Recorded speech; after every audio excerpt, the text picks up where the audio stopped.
Jo, në fakt dhe nisën e këtij fundit, mendoj që është një zhvillim shumë pozitiv edhe po shohësh në një farë mënyrë balancat e fuqive midis presidentëve amerikanë dhe kryeministëve izraelit ndër vite gjithmonë është krijuar ideja që ka një marrëdhënie të pathyeshme, është ndoshta e vetmja marrëdhënie ku nuk ka mungesa dakordësish apo ku nuk ka në një farë mënyrë hatërmbetje publike. Ne po kujtojmë Zelenski pa të ardhur në shtëpinë e bardhë dhe u bë një gjullërdi e madhe, u bë një mesele e madhe aty sepse Trumpi dhe Zelenski debatuan live para medjave, që s'ndodh kurrë midis një presidenti amerikan dhe një kryeminist izraelit për shkak të konjunkturave të politikës amerikane, të fuqisë që ka lobi izraelit në Shtetet e Bashkuara të Amerikës dhe një sërë arsyeeve të tjera, por është historike fakti që Netanyahu në një farë mënyrë i kërkoi falje Katarit për bombardimin. Katari është aleat i Shtetet e Bashkuara të Amerikës. Në mos gaboj unë, mos qofsh e gabuar shirmosës i akordëve Abrahami, vendet që kanë bërë paqe me Izraelin. Sigurisht që është një vend i cili për vite ka strahuar byron politike të Hamasit, edhe kjo e ka bërë target Izrael. Sigurisht është një vend sovran dhe në raport me ligjin ndërkombëtar kurse ti nuk mund të bombardosh një vend sovran pa pasur realisht një arsye të fortë që Izraeli nuk e kishte. Kështu që në përputhje me ligjin ndërkombëtar, në përputhje me konjunkturat e balancave të fuqisë të lidhjeve mesme, Trump i kërkoi Netanyahut të bënte gjën e duhur dhe i kërkonte falje Katarit dhe mos ta përsëriste më këtë gabim. Nga ana tjetër, në aspektin e asaj cipës publike të marrëdhënieve amerikane-izraelite, sigurisht që ishte një takim shumë korrekt. Netanyahu e ka për zakon t'i thoj Trumpit që you are the greatest friend Israel has ever had in the White House, pra ti e miku më i mirë që Izraeli ka pasur ndonjëherë në shtëpinë e bardhë, që në fakt Netanyahu ka pasur shumë takime me Obamën. Kujtojmë që Netanyahu me Obamën s'kan shkuar asnjëherë mirë.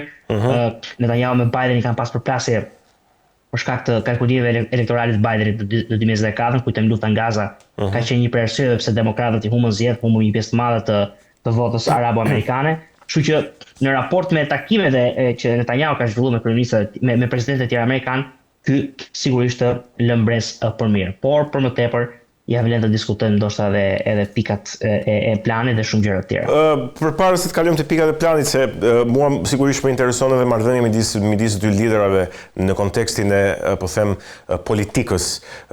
Nuk e di, a merr kosto presidenti Trump, po them, nga marrëdhënia e mirë me Netanyahun. Kujtojmë këtu që të paktën ndërkombëtarisht Netanyahu ka një popularitet të dobët, pra Izraeli ndoshta është në pikën më të dobët historike, po kjo ngelet për të verifikuar, po e them kështu, ndoshta po spekuloj, në pikën më të dobët të diplomacisë ndërkombëtare ndonjëherë në historinë e vet. Ne kujtojmë këtu që kur mbante fjalën në Asamblenë e Kombeve të Bashkuara, një pjesë e vendeve pjesëmarrëse aty u larguan, pra kur mbante fjalën Netanyahu. Ai kushton Trumpit, po them, së brendshmi, të paktën? Shiko, ka dy gjëra që ti përmende. Unë ta nis në fakt për të përgjithësisht pyetjen ta nis nga ai parashtrimi i parë që ti dhe në raport me reputacionin e Izraelit në arenën ndërkombëtare. Izraeli tani është ai quhet një pariah state, një shtet paria në gjeopolitikë, kështu quhet, pa një shtet totalisht i izoluar, dhe kjo sigurisht u vure edhe me largimin e një pjesë të madhe të delegatëve, shumicës delegatëve të vendeve në samitin e OKB-s në momentin kur Netanyahu mbajti një fjalim në OKB. Nga ana tjetër, unë nuk mendoj që Trumpi i kushton për një arsye të vetme që Trumpi nuk rikandidon dot për president. Të gjithë presidentët amerikanë që hyjnë në mandatin e dytë marrin një term në shkenca politike, i quhet lame duck, do të thonë Rosaki i mërzitur ose Rosaki i pavlefshëm, sepse në një farë mënyrë nuk kanë asnjë incentive elektorale më dhe bëjnë çfarë mundin ata të bëjnë. E kështu që mirë, Trumpi po i kushton Vencit. Okej, i kushton republikanëve, i kushton Magas, edhe nëse jo Trumpi. Partisë Republikane i kushton edhe në midterms, domethënë në zgjedhjet e mesmandatit që do zhvillohen për një vit e gjysmë, ku Trumpi sigurisht të kërkojë të ketë shumicën, të mbajë shumicën në përfaqësues dhe Senat për të avancuar agjendën e tij të Amerikës së parë dhe agjendën e tij për deportive masive, apo edhe për pavarësi energjetike, apo edhe për në një farë mënyrë çrënjosje të agjendave të majta nga qeveria federale, apo dhe shumë pretime të tjera që i ka dhënë, do t'i duhet shumica. Edhe sigurisht që Trump mund ta rrezikojë shumicën duke mbështetur Izraelin. Sidoqoftë, unë mendoj që publiku amerikan, sidomos publiku i djathtë amerikan, nuk është shumë në një farë mënyrë i fiksuar me çështën e Izraelit. Domethënë ka probleme të tjera Amerika, qoftë me kriminalitetin e lartë, qoftë me emigracionin masiv, qoftë me rrogat që kanë ngelur stagnante për disa dekada, qoftë me largimin e punëve në vende të tjera si pasojë e traktateve të tregtisë lirë. Nuk mendoj që do të ketë një impakt aq të madh. Sigurisht që nëse unë do isha konsulenti politik I Trumpit, do të thoja mos u lidh kaq shumë me Izraelin, dhe sigurisht të bëj të mundur që të ketë një zgjidhje me dy shtete. Por nuk mendoj që do të ketë ndonjë impakt aq të madh në politikën amerikane. Qartë. Mirë, të vim tek thelbi takimit. Në fakt, takimi u bë me qëllim për të arritur një jo vetëm marrë në pushim, po dhe një zgjidhje afatmesme të paktën sa I takon çështjes së Gazës. Plani me 20 pika për Gazën, pyetjet e mia janë cili është koncepti sipas të cilit do duhet të administrohet Gaza, ku hyn këtu Tony Blair? Tony Blair do të jetë pjesë e një bordi I cili do të qeverisë Gazën, bashkë me presidentin Trump, bashkë me Izraelin, bashkë me një administrat teknokratësh palestinez të palidhur me Hamasin dhe bashkë me vendet e tjera arabe. Duhet kuptojmë që ka në një farë mënyrë ky bordi I qeverisës ka dy aspekte. Në njërin anë është ky bordi ku është përfolur dhe përfshirë kryeministri Tony Blair, por është sqaruar nga presidenti Trump që ai do të jetë në kryetari I këtij bordi, dhe sigurisht ky bord do të jetë një bord totalisht politik, përfshihet Izraeli, vendet arabe, Trumpi, Tony Blairi, do të ketë një qeveri tranzitore të përbërë nga figura teknokratike dhe jo politike palestineze, dhe nga ana tjetër do të krijohet dhe ajo që është quajtur ISF-ja, International Stabilization Force, e cila do të zëvendësojë IDF-n, forcat e mbrojtjes së Izraelit, në qeverisin e Gazës. Të kujtojmë rastin e Kosovës, pra vendosja e unike. Ka ngjashmëri me Kosovën, Ruel, mendoj? Ka shumë ngjashmëri. Ka jashtëzakonisht shumë ngjashmëri, sepse në një farë mënyrë Gaza do të jetë në një qeverisje quasi ndërkombëtare, praktikisht. Kupton, do të ketë një qeverisje palestineze, por do të jetë quasi ndërkombëtare, sepse nuk do të ketë asnjë fuqi administrata teknokratike palestineze pa marrë aprovimin e fuqive të mëdha arabe, por dhe të vendeve perëndimore. ISF-ja, pra Forca Stabilizimi Ndërkombëtar, do të jetë një forcë e përbërës ekskluzivisht nga vende arabe, pra nuk do të jetë Izraeli apo vendet perëndimore fare të përfshira, dhe këto do të në një farë mënyrë do të sigurojnë paqen në Gaza. Ka dhe pika të tjera, se ti dëshiron që unë ti... Patjetër, kam shumë nevojë që të më sqarosh, po. Ka disa pika, do të flitet për zhvillimin ekonomik të Gazës, për ndërtimin e Gazës, për deradikalizimin e Gazës dhe kthimën e Gazës në një zonë pa terrorist. I çdo një farë mënyrë një ujdi Hamasit ku ata mjafton të dorëzojnë armët dhe mund të marrin amnesti dhe madje mund të marrin dhe mundësinë për të ikur nga Gaza pa u kapur nga Izraeli, me kush që brenda 72 orësh ata të dorëzojnë të gjitha pengjet izraelite, dhe përveç saj në këmbim gjithashtu Izraeli do të lirojë 250 të burgosur me jetë palestinez në burgjet izraelite dhe diku ke 1700 gazan që janë kapur, që nuk janë dënuar, po janë kapur mbas masakrës së 7 tetorit. Flitet në fakt për rikthim të gjithë ndihmës humanitare të plot në Gaza, pra Gaza do të mbushet me ndihmë humanitare, me ushqim, me veshje, me naftë, me ujë, me të gjitha.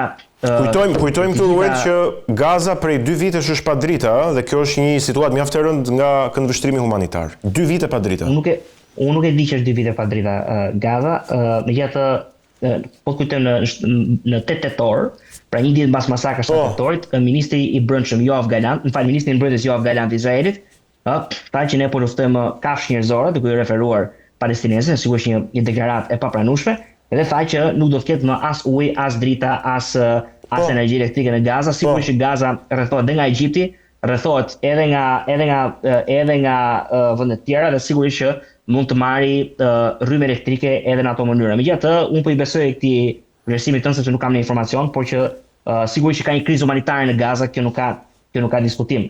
Bëhet fjalë për një zonë ekonomike speciale që do të krijohet, pak a shumë se Riviera Gazës, me ndryshimin e vetëm që tani më presidenti Trump ka hequr dorë nga pretendimi për të larguar gazanët. Gazanët do të mbeten në Gaza, dhe askush nuk do t'i lëvizë ata nga aty. Është në mënyrë eksplicite në ato 20 pika shton që Izraeli nuk do ta pushtojë dhe nuk do ta aneksojë Gazën. Shton gjithashtu që IDF-i, pra forcat e mbrojtjes së Izraelit do të detyrojnë të largohen nga Gaza. Do të ketë një dialog midis Izraelit dhe Palestinës të negociuar nga Shtetet e Bashkuara të Amerikës, ku flitet për ndoshta një koekzistencë paqësore midis dy popujve, dhe në pikën 19 në fakt të këtyre 20 pikave flitet dhe për një credible pathway, po e lexoj në anglisht e po e përkthej pastaj. Një credible pathway to Palestinian self-determination to statehood, domethënë një rrugë kredibël për vetëvendosje dhe pavarësi të shtetit palestinez që nga një administratë republikane, aq më tepër nga një administratë Trump, nuk pritej kur të thuaj. Kujtojmë që Mike Huckabee, që është diplomati amerikan në Izrael, është ambasadori i Shtetit Bashkuar të Amerikës në Izrael, ka thënë që there is no such thing as a Palestinian people. Pra nuk ka palestinez, palestinezët nuk ekzistojnë. Kështu që të kesh një shift të tillë 360 gradë nga fjalët e Mike Huckabee tek në një farë mënyrë plani Trump për të dhënë palestinezëve një shtet të ardhmen, sigurisht që është një zhvillim shumë pozitiv. Ka dhe pika tjera në fakt, por që janë kryesorët. Unë dua të kuptoj pse e kemi këtë kthes, po themi nga ana e administratës Trump. Është bindur administrata Trump, lobimi i lobit të Izraelit nuk ka bërë punë sa ç'duhet, si e shpjegon ti që ke dhe kemi kthes edhe te Ukraina, po edhe këtu te Gaza. Shumë e çuditshme. Sigurisht për mirë. Për mirë, mua nuk më duket e çuditshme në sensin që pak a shumë diplomacia e Trumpit njihet. Trumpi është një sipërmarrës me profesion ose me vokacion. Ka shkruar dhe librin The Art of the Deal, pra ujdia e marrëveshjes, dhe në një farë mënyrë ka provuar karrotën me ata që ai konsideron aleat amerikan, qoftë Izraeli, por dhe Rusia. Trump deri së fundi, madje edhe në fushatën e parë fare të Trumpit, Trumpi ka konsideruar Rusin një aleat, na ka ndihmuar të fitojmë luftën ndihmëtorë, po tani ka pas një retorikë shumë të butë me Putinin. Pra ai ka konsideruar izraelitët dhe rusët gjithmonë aleat. Në momentin kur është raportuar që Netanyahu në vimësi ka bllokuar marrëveshjet e paqes në dëm të administratës amerikane. Në momentin kur është raportuar që Putin nuk i përgjigjet fare kërkesave të Trumpit, atëherë Trump ka kaluar nga karrota me këto aleat apo me këto vende tek shkopi. Duke thënë Ukrainës që armët tona ju mund t'i përdorni, territorin tuaj duhet ta rimerrni, që është një kthim 360 gradë në atë sens, na ngjan shumë i administratë demokratë dhe tani duhet të izraelitëve që harrojeni pushtimin e Gazës.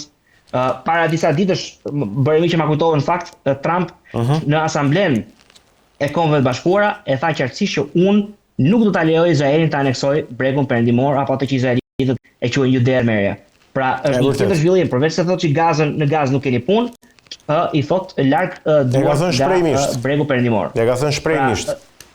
E ka thënë shprehmisht, dhe kjo është shumë pozitiv për ligjin ndërkombëtar, për rendin që bota duhet të ketë, por nga ana tjetër të tregojnë që Trump është i paparashikueshëm.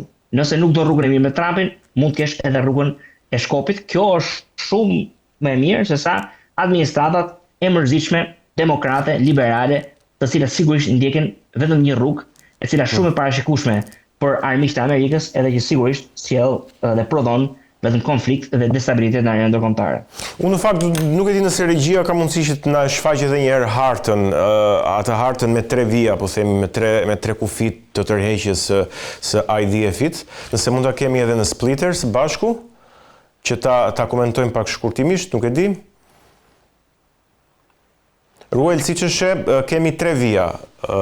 Vija blu, vija e verdh edhe vija e kuqe. Çfarë të bën ty të kuptosh, po themi, këto 3 vija? Në një farë mënyrë është ja ku e kemi dhe në ekran tani.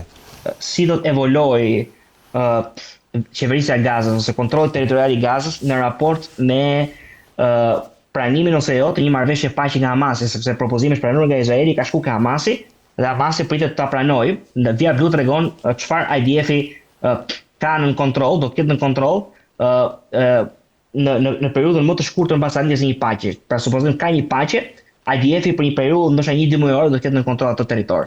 Dhe kuptohet